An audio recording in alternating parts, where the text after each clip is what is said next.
Hello, welcome back to the channel. I've been working on this 570 again today.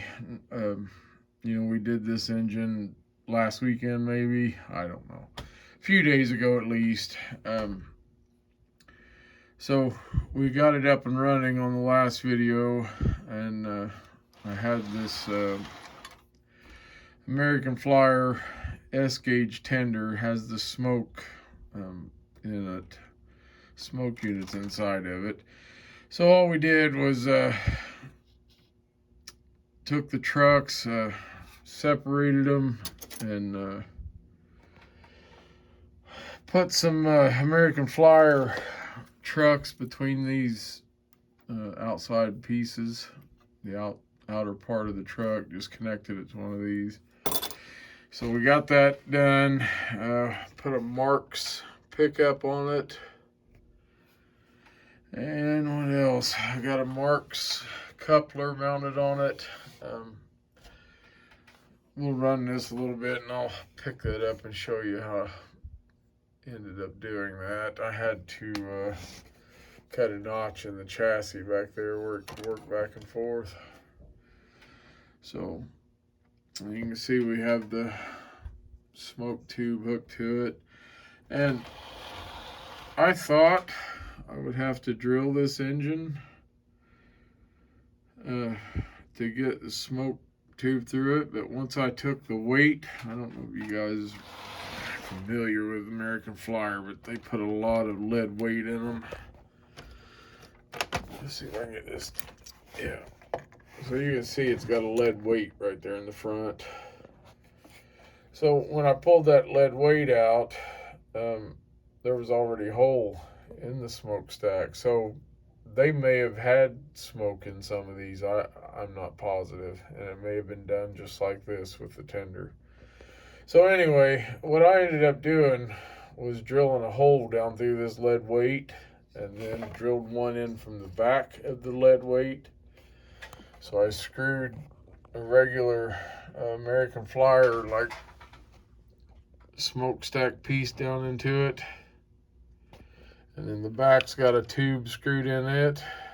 So we're just using this lead weight here as an elbow, basically. So we got the smokestack down in there, screwed into the lead weight, and I've got a screw that I drilled a hole all the way through, screwed into the back of this, and then the tube connected to that. So we can get this front end back in, the boiler front.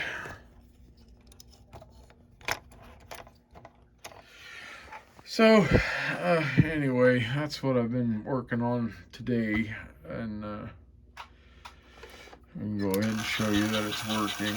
That's just in neutral with the smoke unit working.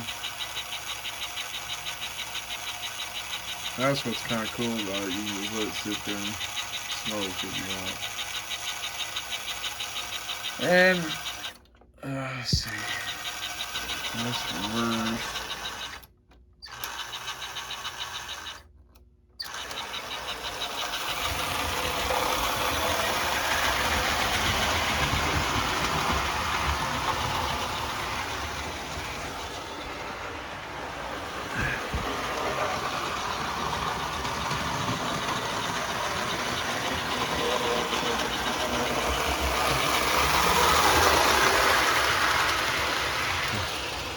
It actually smokes really nice.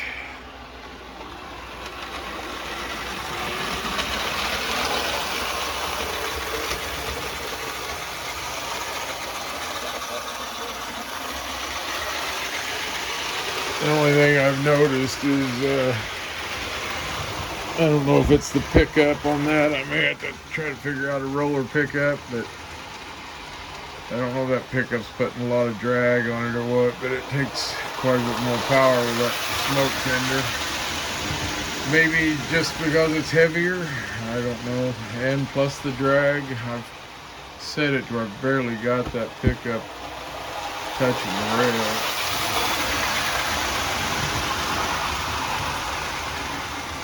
But she makes some pretty good smoke.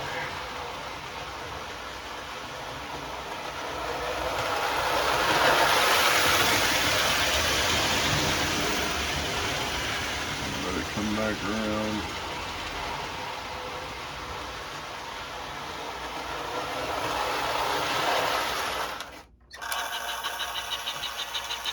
And it makes a little bit of the choo-choo sound, but it's not real strong. But she smokes like a champ. Especially under power. I barely got it running there. I stopped her, but you can't see it against that gray.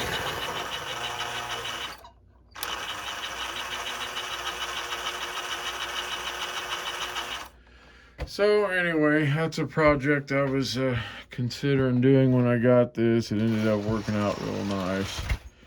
I don't know if I'll run it much. I mean, this thing fills the basement up pretty quick with smoke, but and it puts a lot more drag on this engine. But it works, and that's all I was trying to accomplish. I was trying to figure out what to use for a hose for this, and I don't anymore, but I used to archery shoot a lot, archery hunt, and shoot archery competitions and stuff, but that's been years ago. And this is a peep sight tube that when you draw back straightens your peep sight up on the bow. It's kind of hard to get on and off of there, so I put another little piece of tube on the end that's a little bigger and slides on easier, but that works. I don't know how long it will survive. We'll put that to the test, I guess, but it worked out really good. Well, I got you here. This 561. This is the one that came in with the missing wheel a couple days ago. We've put the wheels back on the motor, went through, cleaned the motor up, cleaned the push rods. Now it was missing the connecting rod. This is a set off of a S gauge locomotive, and I believe they're identical to the O gauge. So I used that. The main set of rods was with this engine. They were just rusty, so I cleaned those up. Had a few wrong screws in it, so I dug through my box, found some screws that would work. This eccentric rod right here is off of a S gauge 312, 310, something like that. It doesn't work exactly like, well, it works the same, but this piece right here is way shorter than the one that would be on a 561, and I had to bend it out and down, and then I had to put this kink in this rod here. My battery's dying. I had to put this kink in this rod to kind of shorten it up. This rod's the same size as one on a 561, but with this piece being shorter, it wanted to, top it out. So we had to kink it up to use that to shorten it, and also to get it away from this. So I've got a 1666, Mark 1666 Buller front in it. Just use the regular stanchions that connect it to the 1666, but I bent them so it just compression fits in there. It doesn't reach all the way back like the long ones do on this. It just kind of snugs in there and holds it in. This locomotive was missing the pilot piece. This is one that I've had for a while. I don't know which locomotive it started on, but it had the cow catcher portion broke off of it. So this is a glued on plastic piece. From there down is a piece of plastic pilot that's been glued on it. So I already had this, so put that on there. The front truck, basically handmade it. Just actually a piece of Mark's bridge. uh, Folded it over on both sides. You can see I had to drill it twice. I drilled the holes in it the first time and it was too tall, so we had to drill it right up next to the where it was bent at. And I'll go back and clean this up some, and this has all just been fabricated together. Haven't really, polished it yet to say it's just been put together. This rear truck is the one I had on my other 561 that I bought this one to get the original truck that was on it. Let's see. It's one of these on the back one. So this one here is, for all purposes now, it's got every piece on it correct. This is the one I've had the longest, so I was able to separate this truck right there. It's got an area where it separates, and I was able to separate it and put some new wheels on it. The old wheels were junk, especially after I got to looking at them. Even the center holes were all busted out. So I was able to separate that and get the new wheels on it. But that was the whole reason I bought this other one, was to get this original rear truck, because I bought this whole locomotive for $22. Anyway, it is up and running. I still having some issues with the E-unit. I got to take it back apart, but I didn't want to till I got everything fabricated for it. What's going on is this switch is too loose, and it goes around the track and it just shakes over there. But it does run. Let's see if I can get this off of here. I don't know if I can separate this one-handed. There we go. So you can see this, I got a little bit bigger tube on there, clear piece, and this other tube stuck in it and shrink wrap.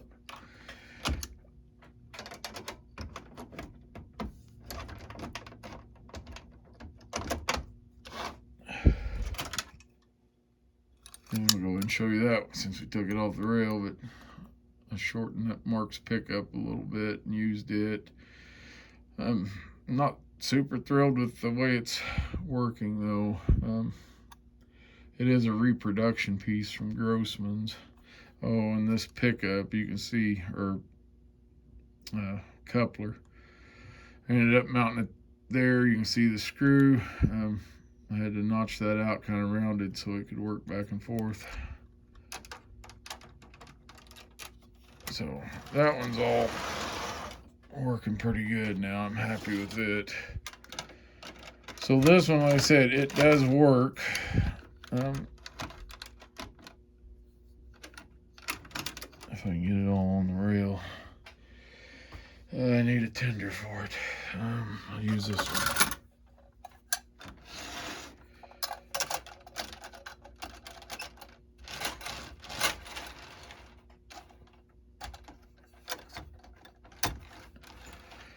So let's see, switches this way.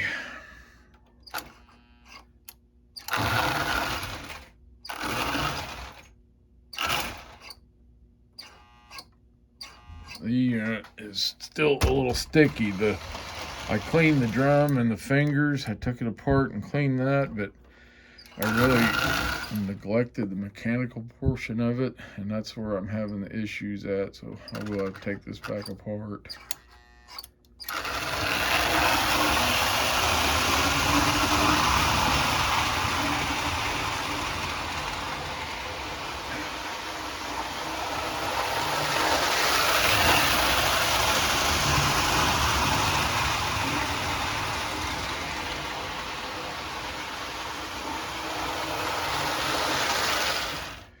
And you can see, just no more we run it, this switch vibrated over to that side, so it locks the E unit out.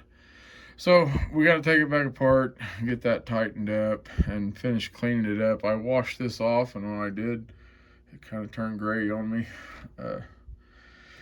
We'll have to wash it again, and may have to put some oil in the paint to get it to come back around out of that. So it's up and running, and I bought this just for the rear truck because if you guys saw the other video, this was just junk. I paid $22 for it just to get the rear truck. It was missing the front drive wheels, replaced those, and just took some time. Actually, I worked on this last night, but it got pretty late, so I didn't post a video. But anyway, it's up and running, and we'll take it all back apart now that I've fabricated everything. And, you know, kind of polish everything, get everything working correctly, and put it all back together. But anyway, that's what I got to share today, and I think that's it. So thanks for watching. We'll see you next time.